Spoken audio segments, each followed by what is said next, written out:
कहानी की शुरुआत 5000 साल पहले दिखाते हुए होती है, जहां पर हम एक जालिम राजा को हुकूमत करते हुए देखते हैं। एक वो भी वक्त था जब यहाँ के लोग आज़ाद हुआ करते थे, लेकिन अब इस जालिम राजा ने यहाँ के शहर के लोगों को अपना गुलाम बना लिया था। ये राजा यहाँ के सभी लोगों से इनकी खुदाई करा रहा होता है। असल में इसे एक ऐसे मटेरियल की तलाश होती है, ऐसी चीज की तलाश थी जो इसे जादुई शक्तियाँ दे सकता था, और इस वजह से ये पहले से भी ज्यादा ताकतवर हो जाता और इस शहर पर नहीं बल्कि पूरी दुनिया पर हुकूमत कर सकता था। बेसिकली इस मटेरियल का नाम था एडर्नियम। इसकी मदद से ये एक ऐसा ताज बना लेगा जिससे ये अपने अंदर सुपर हीरो वाली पावर को महसूस कर सकता था। यहाँ पर रोज की तरह मजदूर खुदाई कर रहे होते हैं। उसी दौरान एक मजदूर को एडर्नियम मिल जाता है जिसको वो जालिम राजा हासिल करना चाहता था। इसी बीच हम एक छोटे से लड़के को देख पाते हैं जो कि ताकतवर राजा के खिलाफ खड़ा हो जाता है और कहता है कि हमें इस जुल्म से बचना चाहिए, हमें उसके आगे नहीं झुकना चाहिए। लेकिन जब राजा को पता चलता है कि ये लड़का उसके खिलाफ खड़ा हो रहा है तो ये उस लड़के को मारने का हुक्म दे देता है। जैसे ही उस लड़के को मारा जा रहा होता है वो लड़का एकदम से गायब हो जाता है। एक ऐसी जगह पे आ जाता है जहाँ पर बहुत से देवता बैठे हुए थे। ये 6 गॉड्स या देवता इस बच्चे को जादुई शक्तियाँ देते हैं। वो कहते हैं कि हमें बहुत अच्छा लगा क्योंकि तुमने हिम्मत करी है। हम तुम्हें पावर देने जा रहे हैं जिससे कि तुम एक शब्द शज़ाम बोलोगे तो तुम्हारे पास बहुत ताकतवर शक्तियाँ आ जाएंगी और तुम इतने ताकतवर बन जाओगे कि आराम से उस जालिम राजा को खत्म कर सकते हो। ये छोटा लड़का करता भी ऐसा ही है। ये लड़का शज़ाम बोलता है और पावरफुल बन जाता है और फौरन ही ये उस राजा के महल में आ जाता है जहाँ पर वो अपना शैतानी ताज पहन रहा होता है जिससे कि उसमें बहुत सारी शैतानी शक्तियाँ आ जाएं। अब वो लड़का वहाँ पर आता है और पूरे महल में तबाही मचा देता है और सबको मारने लगता है। ये इतने गुस्से में होता है कि जालिम राजा के साथ साथ ये पूरे का पूरे शहर को तबाह कर देता है। और यहीं से ये कहानी आगे जाती है 5000 साल बाद, जहाँ पर हम प्रेजेंट टाइम को देख पाते हैं। अभी के टाइम पे भी हमें वही शहर दिखाया जाता है जहाँ पर एक गैंग ने पूरी तरीके से इस शहर पर कब्जा किया होता है। ये लोगों पर जुल्म कर रहे हैं, लूटमार कर रहे हैं और पूरे शहर में लूटमार मचा रखी है। और इस गैंग का सिर्फ एक ही मकसद है कि उस ताज को हासिल करना, यानी कि ये लोग उसी ताज की तलाश कर रहे होते हैं जो कि 5000 साल पहले उस जालिम राजा ने बनाया होता है। उस राजा के मरने के बाद वो ताज यहीं कहीं इसी जगह पर दफन हो रखा है। अब हम एक गाड़ी में एक लड़की को देखते हैं जिसका नाम एड्रियाना होता है। वो भी इसी ताज को ही ढूंढ रही होती है। ये लड़की पुरानी चीजों और पुरानी भाषा को पढ़ने में काफी एक्सपर्ट थी क्योंकि ये एक आर्कियोलॉजिस्ट है। ये वे लोग होते हैं जो कि जमीन की खुदाई करते हैं और हिस्ट्री की काफी चीजों के बारे में इन्हें जानकारी होती है। अब ये लड़की एड्रियाना एक केव में जाती है जहाँ पर ये काफी कोशिश करने के बाद, पढ़ने के बाद, दीवारों को देखने के बाद इसे वो ताज मिल ही जाता है। एड्रियाना और उसके साथी इस बात को लेकर काफी खुश हो रहे होते हैं और अब हमें पता चलता है कि इनका एक साथी जिसका नाम इस्माइल है वो उसी गैंग का मास्टरमाइंड होता है जिसने पूरे शहर पे कब्जा कर रखा होता है। तभी इस्माइल अपने साथ आए एक साथी को मार देता है और अपनी गैंग के लोगों को उसी गुफा में बुला लेता है। सब लोग इस लड़की की तरफ गन चलाने लगते हैं और फायरिंग करने लगते हैं और बोलते हैं कि एड्रियाना अब वो ताज हमारे हवाले कर दो। तभी ये लड़की नीचे देखती है और यहाँ पर कुछ वर्ड्स लिखे होते हैं। जब ये उसे पढ़ती है तो इसके मुंह से निकल जाता है शज़ाम। ये शब्द बोलते ही वहाँ पर ब्लैक एडम आ जाता है और सबको मारने लगता है। इसकी एंट्री इतनी धांसू होती है कि जो भी इसके सामने आता है सबको खत्म करने लगता है। और बात थी इस्माइल की तो वो वहाँ पर मरने का नाटक करने लगता है जिससे उसकी जान बच जाती है। क्योंकि एड्रियाना ने उसे दोबारा से जिंदा किया होता है तो ब्लैक एडम उसे कुछ नहीं करता। अभी ब्लैक एडम वहीं पर होता है कि गैंग के कुछ और लोग और हेलीकॉप्टर आ जाते हैं और तब हम ब्लैक एडम की एक्चुअल पावर को देख पाते हैं जो कि काफी आइकॉनिक होती है।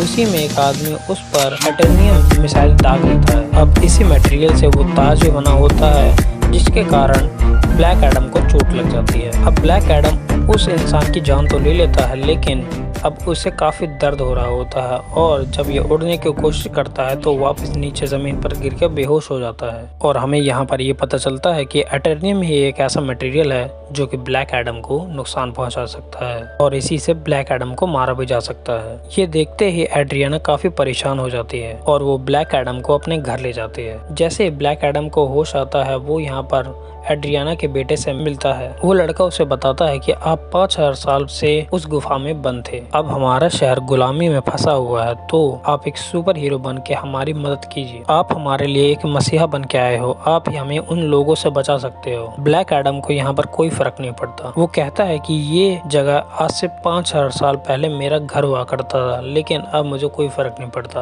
और ये बात बोलते ही वो घर से बाहर आ जाता है और ब्लैक एडम शहर में घूमने लगता है और उड़ने लगता है और शहर को देखने लगता है। इसके बाद हम एक फीमेल लीडर को देखते हैं जिसका काम इस दुनिया में आने वाले सुपर हीरो सुपर विलेंस को रोकना होता है। दुनिया में ऐसे हालात रखने होते हैं जिससे कि आम लोगों को कोई मुश्किल ना आए और हमारी धरती को भी कोई खतरा ना हो। वो यहाँ पर एक सुपर हीरो हॉकमैन से बात कर रही होती है। कहती है कि अब ब्लैक एडम वापस आ चुका है। वो कहती है कि अगर ब्लैक एडम को नहीं रोका गया तो वो पहले की ही तरह काफी तबाही मचा देगा। अगर वो गुस्से में आ गया या पागल हो गया तो उसे रोकना मुश्किल ही नहीं नामुमकिन हो जाएगा। हॉकमैन इस चीज के लिए राजी हो जाता है, अपनी टीम को असेंबल करते हैं और निकल पड़ते हैं उसी जगह के लिए। दूसरी तरफ एड्रियाना के घर पे वही गैंग के लोग पहुंच जाते हैं क्योंकि वो जानते थे कि एड्रियाना के पास ही ताज है। ऐसे ही वो लोग एड्रियाना को डिटेक्ट कर लेते हैं तो वो उसे पकड़ने की कोशिश करते हैं। बच्चे के चिल्लाने पर ब्लैक एडम वहाँ पर आ जाता है और सबको मारने लगता है। बाकी के कुछ लोगों से ये लड़ाई कर ही रहा होता है कि तभी वहाँ पर हॉकमैन की टीम पहुँच जाती है और ये सब मिलके ब्लैक एडम से लड़ाई करने लगते हैं। लेकिन अभी भी ब्लैक एडम इन पर काफी भारी था। वो गैंग के लोग और जस्टिस सोसाइटी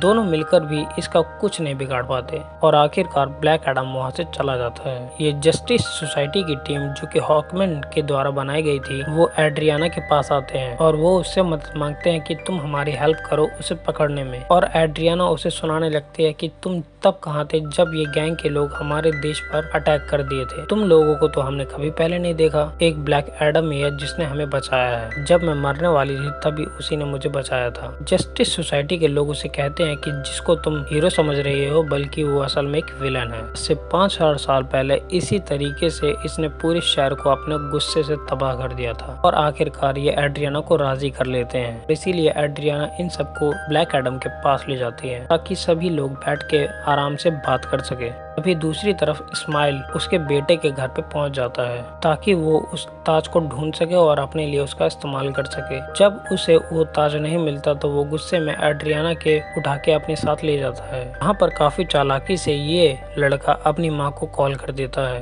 और सब कुछ बता देता है कि मुझे किडनैप कर लिया गया है, मुझे इस्माइल ने ही किडनैप किया है। ये सुन के वो काफी ज्यादा परेशान हो जाती है और ब्लैक एडम से बोलती है कि तुम हीरो हो या ना हो लेकिन प्लीज मेरे बेटे को बचा लो। और ये जस्टिस सोसाइटी और ब्लैक एडम दोनों के दोनों उसके बेटे को बचाने के लिए निकल जाते हैं। यहीं पर हॉकमैन ब्लैक एडम से लोगों को बचा लेता है। मार के पूछने पर उन्हें पता चलता है कि इस्माइल है कहाँ पर। इस्माइल ने उसके बेटे को एक खुफिया जगह पे रखा है जो कि एक रेगिस्तान में है। और जब ये सब मिलकर यानी कि ब्लैक एडम और जस्टिस सोसाइटी मिलकर उसके बेटे को बचाने के लिए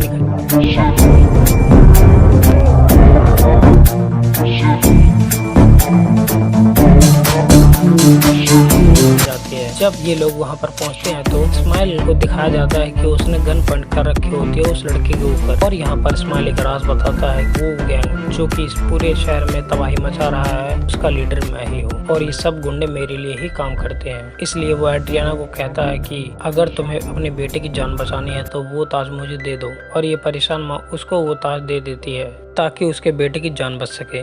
लेकिन इसके बावजूद भी वो उस बच्चे पे गोली चला देता है। जैसे ही ये ब्लैक एडम देखता है तो वो तेज स्पीड से आकर उसके सामने आ जाता है और गोली को रोक लेता है जिससे उस लड़के की जान बच जाती है। यहाँ पर इस्माइल को अपनी लाइटनिंग पावर से पूरी तरह से खत्म कर देता है। यहाँ पर ब्लैक एडम हॉकमैन से मिलता है और उसे कहता है और वो उसे एक राज बताता है कि आज से 5000 साल पहले जो वो लड़का था जिसने उस राजा के खिलाफ आवाज उठाई थी वो मैं नहीं था बल्कि वो मेरा बेटा था। और जब वो उसके लड़के को मारने जा रहा होता है और तब वो गायब हो जाता है जिसके कारण उस राजा को बहुत ज्यादा गुस्सा आता है और क्योंकि अब वो राजा उस लड़के को तो ढूंढ नहीं पा रहा होता है इसलिए वो उसके पिता यानी कि उसे और उसकी पत्नी को काफी मारता है। देखते ही देखते वो तो उसकी वाइफ को खत्म कर देता है लेकिन जब वो उसे मारता है तो उसकी थोड़ी बहुत जान बची रहती है। समय बाद उसका बेटा वहाँ पर वापस आ जाता है और जिसके पास काफी ज्यादा शक्तियाँ थी लेकिन उसने सारी पावर्स मुझे दे दी यानी कि सारी पावर्स मेरे अंदर आ चुकी थी। अभी यहाँ पर हम बात कर ही रहे होते हैं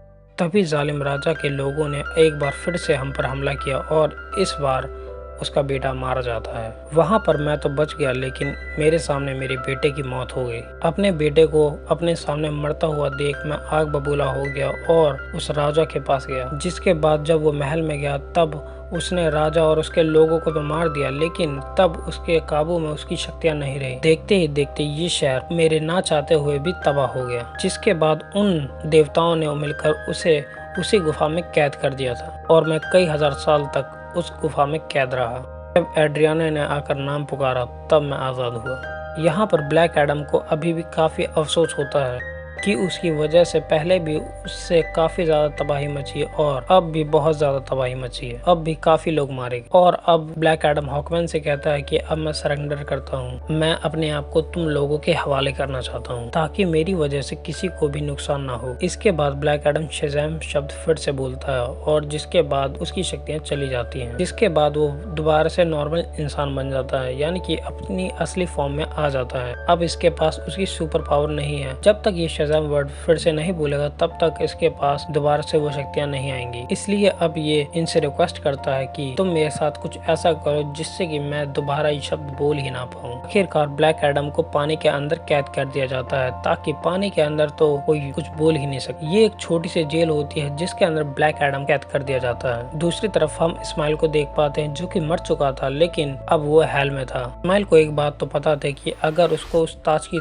ताकत हासिल करनी है तो उसे मरना पड़ेगा और उसे उस ताज को अपने हाथ में पकड़ना होगा ताकि कोई ना कोई उसे मारे और वो उसके बाद मरने के बाद ये हेल में आ जाए और यहाँ के डीमन से ये शक्तियां मांग सके जिनसे ये पावर हासिल कर सके। ये सारी बातें इस्माइल शुरू से ही जानता था, इसलिए उसने ब्लैक एडम को अपने ऊपर मारने के लिए उकसाया कि जैसे ही मैं एड्रियाना के बेटे को मारूंगा तो ब्लैक एडम मुझे पूरी तरह से तबाह कर देगा। जिसके बाद हम जान पाते हैं कि ये सब उसके एक प्लान का ही हिस्सा था। अब हेल में वो डीमन से उसकी शक्तियां मांगता है। इजराइल पहले जैसा ही एक नॉर्मल इंसान नहीं था, अब वो काफी ज्यादा खतरनाक और डीमन पावर के साथ सुपर पावरफुल बन चुका होता है। अब इजराइल की एंट्री फिर से धरती पर होती है और ये अब पूरी दुनिया में तबाही मचाने लगता है। जैसे ही जस्टिस सोसाइटी को इसके बारे में पता चलता है तो वो इसके मुकाबले के लिए इसके सामने आते हैं। यहाँ पर काफी देर लड़ाई चलती है। सब साथ मिलकर भी अब इजराइल का कुछ नहीं बिगाड़ पाते क्योंकि अब उसके पास सुपर हीरो की जो पावर जो थी, इस जस्टिस सोसाइटी के एक मेंबर जिनका नाम डॉक्टर फेट है, वो अपनी मल्टीपल फॉर्म में आते हैं और उसको अपने जादू से कैद करने की पूरी कोशिश करते हैं, जिसके कारण उसको कुछ भी नहीं होता।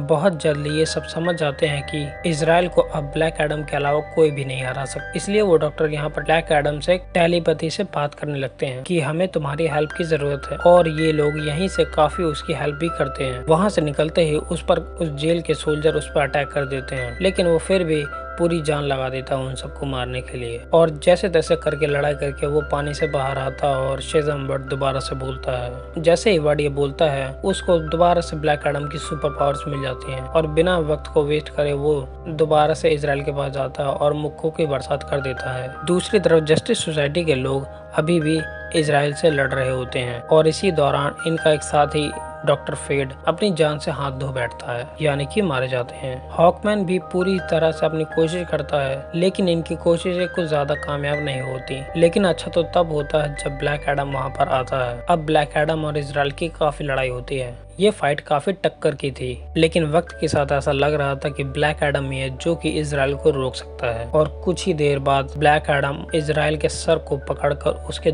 2 हिस्से कर देता है और पूरी तरह से फाड़ देता है। इसी वजह से इजराइल की मौत हो जाती है और अब पूरी की पूरी दुनिया शांति से भर जाती है। सब कुछ ठीक होने लगता है, शहर के लोग खुशी मनाने लगते हैं और ब्लैक एडम को अपना मसीहा मानने लगते हैं। वो सब इस बात को मान लेते हैं कि ब्लैक एडम ने ही उन सब की जान बचाई है। इसके बाद हम उसी लेडी को देख पाते हैं जिसने जस्टिस सोसाइटी की टीम को बनाया होता है। वो कहती है कि तुम्हें जो करना है वो करो, लेकिन इस शहर से बाहर मत निकलना। चाहे तुम इस शहर के लोगों के मसीहा बनो और उनका ख्याल रखो, उनका गार्डियन बनो, मुझे उससे कोई मतलब नहीं है, लेकिन अपने इस शहर से बिल्कुल ही मत निकलना। लेकिन अगर तुम इस शहर से बाहर आए तो तुम्हारे लिए अच्छा नहीं हो। और ब्लैक एडम कहता है कि मुझ पर कोई हुक्म नहीं चला सकता और उसका जब भी कुछ करने का दिल करेगा वो खुद अपनी मर्जी से करेगा। हाँ, शायद तुम सही बोल रहे हो कि तुम्हें कोई नहीं रोक सकता इस दुनिया में, लेकिन मैं किसी ऐसे को जानती है जो कि तुम्हारे टक्कर का है। अब ब्लैक एडम को गुस्सा आता है और वो पूरी स्क्रीन को ही तोड़ देता है। जिस लेडी से वो बात कर रहा होता है। स्क्रीन के टूटने से हर तरफ धुआं ही धुआं हो जाता है और तभी उसी धुएं से बाहर आता है सुपरमैन और वो ब्लैक एडम से कहता है कि हमेशा बैठ के बात करनी चाहिए। और यहाँ पर सुपरमैन के ये कहने पर यहाँ पर ये मूवी खत्म हो जाती है। तो अगर गाइज ये वीडियो आपको अच्छी लगी हो तो वीडियो को लाइक करें, सब्सक्राइब करें और शेयर जरूर करें। Thank you for watching this video.